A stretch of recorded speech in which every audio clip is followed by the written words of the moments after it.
call on you, Holy Spirit, hear my plea. We're starting a series of lessons tonight entitled Getting to Know Jesus. We're going to try to look at some things that will help us to really understand who He is and what He claims and why that's so important for us to know. And I feel so small. Lift me up, Lord, but let my spirit stand tall. Jesus is the light of the world. Therefore, Jesus said again, "Very truly I tell you, I am the gate of the sheep." Shine your This lesson tonight is Jesus, the man of destiny. We want to see that when the claims of Christ to have perfect control over his life and the manner of his death are compared with the circumstances surrounding that life and his death, they combine to form a very convincing argument that Jesus was something more than a mere man. He was a man of a certain planned, prepared destiny, something that was prepared beforehand. He came to this earth, he lived his life, he began his ministry, and nothing that he did in his ministry was accidental. All of it was planned. We want to see that we have reason to expect that any ordinary person would have survived the ordeal of crucifixion after having been removed from the cross after 6 hours. Anybody who would have been hung and had been brought down after 6 hours would have survived it. There was those who survived being hung on a cross for a whole week, and the Roman government gave them coup de grace and took them off the cross because they'd survived so long. But people died on the cross not by losing blood. Not the cross did not kill them. They died because they could not breathe. Remarkably, Jesus, after only 6 hours on the cross, announced with a strong voice that this was the moment of his death. He announced that, and immediately he died. When he announced it, he died. The claims of Christ concerning his life and his death. Jesus, first of all, claimed that no one could take his life from him. That was his first claim. Listen to this. "The reason my Father loves me is that I lay down my life only to take it up again. No one takes it from me, but I lay it down of my own accord." Do you hear that? I lay it down all by myself. I don't need any help.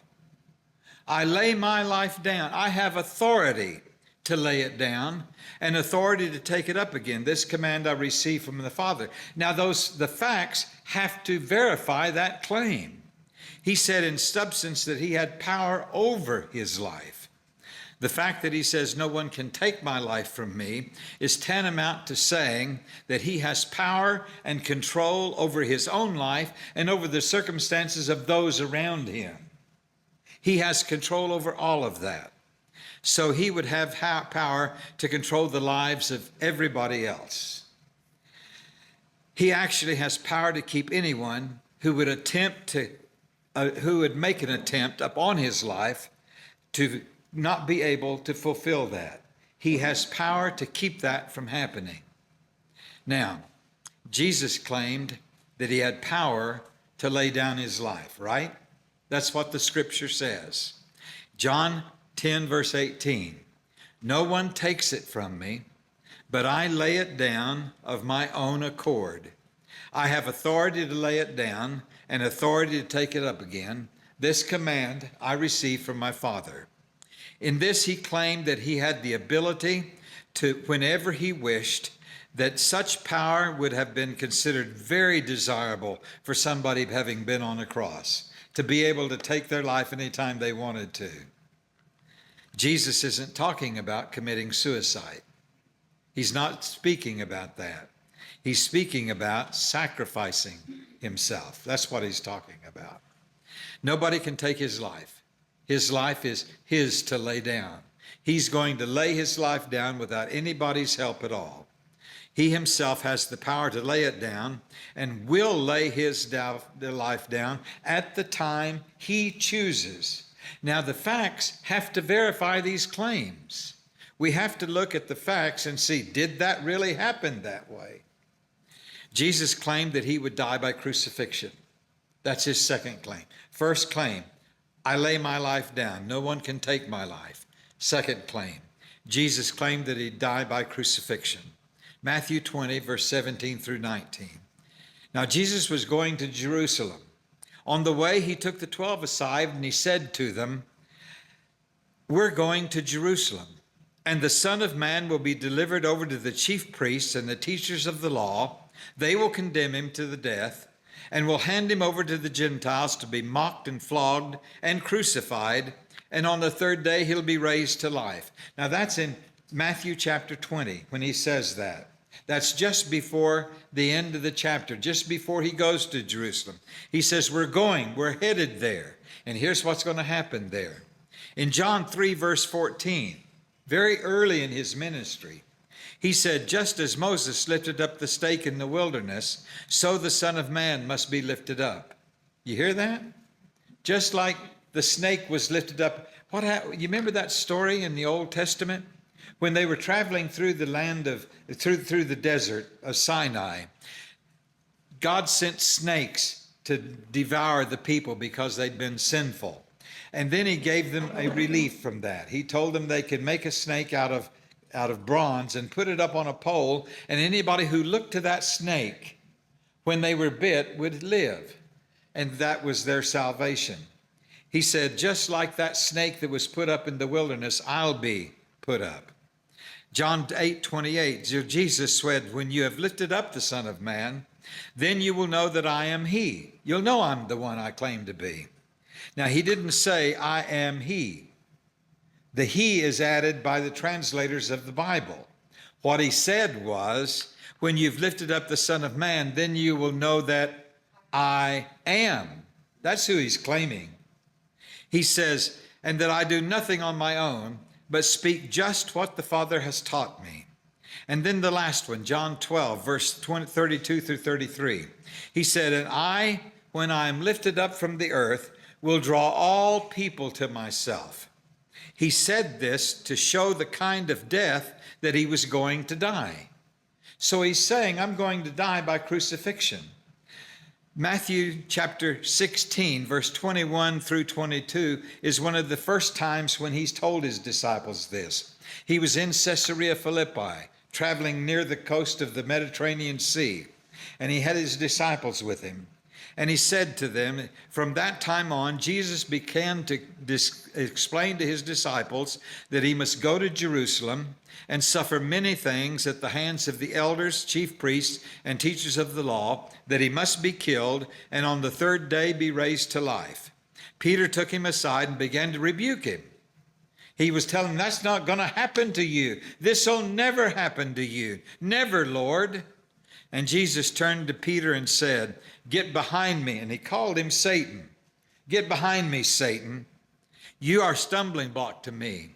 You do not have in mind the things of God, but the things of men. So that's the first time when Jesus said, I'm going to die on a cross. I'm going to go to Jerusalem. I'm going to be taken by the chief priests and scribes and mistreated. And then I'm going to be crucified and then buried and raised from the dead. But then again in Matthew 17, verse 22 through 23, he says it again. When they came together in Galilee, he said to them, the Son of Man is going to be betrayed into the hands of men. They will kill him, and on the third day he will be raised to life. And the disciples were filled with grief. That's the second time. Now these are repeated in Mark and Luke and John. But the times that Jesus said it, he said it 3 times during the time of his life, that he specifically was going to Jerusalem, was going to be tried, was going to be crucified, was going to be buried and raised. The third time is in Matthew 20, 18 and 19. We're going up to Jerusalem, he said, and the Son of Man will be betrayed to the chief priests and the teachers of the law. They will condemn him to death and will turn him over to the Gentiles and be mocked and flogged and crucified. On the third day, he'll be raised to life. Now, The disciples, because of their bias toward the nationalistic kingdom of the Israelites, did not listen to these things. That's why Peter rebuked him and said, no, this isn't going to, we know what's going to happen to you. This isn't going to happen to you. But they, the chief priests and the scribes, understood what he was saying, and they said, this man, remember, when the guards were put out there, they went to the Pilate and they said, this man said that after 3 days he was going to be raised to life. So make sure that this tomb is secure so that he can't get out of it and they can't take him. So they understood, but the disciples didn't understand this because they didn't want to understand it. Matthew 26, as you know, the Passover is 2 days away, and the Son of Man will be handed over to be crucified. Those are the times that Jesus claimed. All of those times are claims that I'm going to be lifted up. I'm going to be like the snake was lifted up in the wilderness. I'll be lifted up, and I'm going to be crucified, buried, raised, and on the third day.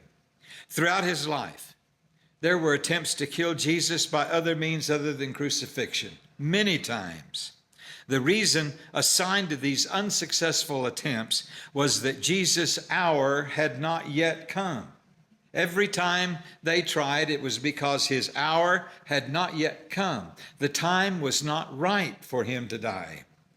Jesus viewed his death as a destiny he had come to fulfill.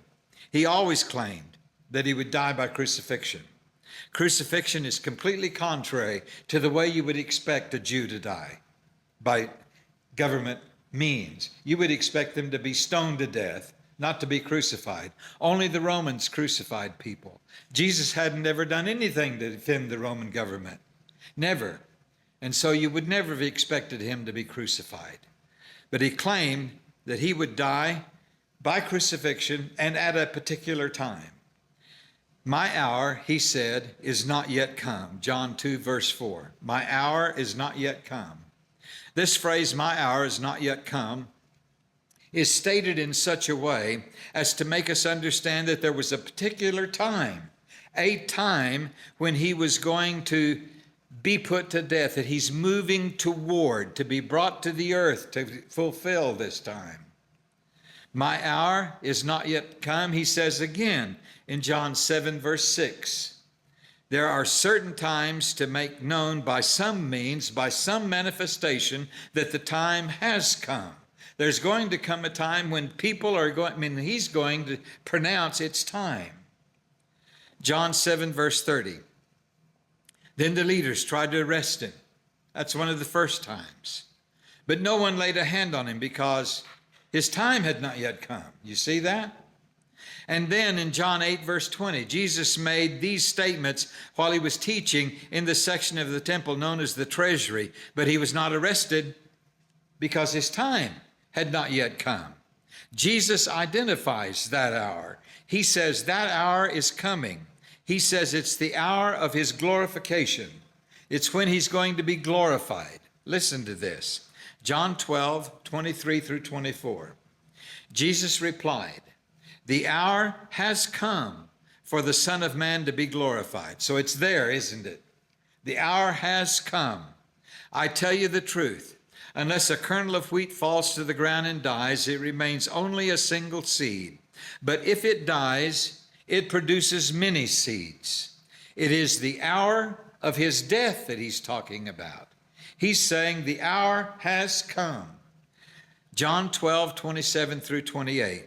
Now my heart is troubled, he said. And what shall I say? Father, save me from this hour? No, it was for this very reason I came to this hour. Father, glorify your name. Then a voice came from heaven. I have glorified it, and I will glorify it again. God spoke directly. The men heard the grounding of the voice. They heard a groveling voice, but they didn't understand what he said. But Jesus and the disciples heard it and wrote it down, what was said. It's the hour of his destiny. It's time. Now, before the feast of the Passover, Jesus, knowing that his hour had come, that he should depart out of this world unto the Father. You see that? He knows that it's time for him to leave this world and go back to the Father. Here then is the hour that he'd finally come, the hour of his destiny. The hour has come when he's going to go back to the Father after having died. The hour of his death is what he's talking about. The hour has not come is the hour that he's going to die, the hour that God is going to glorify him before all human beings. The hour of his burial, the hour of his resurrection, the hour of his ascension back to the Father. That's what he's talking about. What a marvelous Savior we have, coming to this world, doing exactly what he was sent here to do, and knew all the time how he was going to do it, knew what he was going to do, was in control of the whole thing. The facts of Christ concerning his life and death. Let's look at the facts. Number one, no one could kill Jesus, even though lots of attempts were made on his life. Herod attempted to kill Christ in his infancy, when he thought it was an effort to save his throne, but he failed. When Herod the Great, true to his murderous character, heard that Jesus was born as the messianic throne, on the messianic throne of David, he ordered the death of all male children in and around Bethlehem up to 2 years old. He wanted to get rid of him very early. But Joseph and Mary took Jesus and went to Egypt, where they were forewarned of Herod's intentions. In Matthew chapter 2. At Nazareth, when Jesus was there at Nazareth, his hometown, the people took him out to the edge of a brow of a huge cliff and was going to throw him off. And it says he just walked through their midst. He just passed through their midst and left.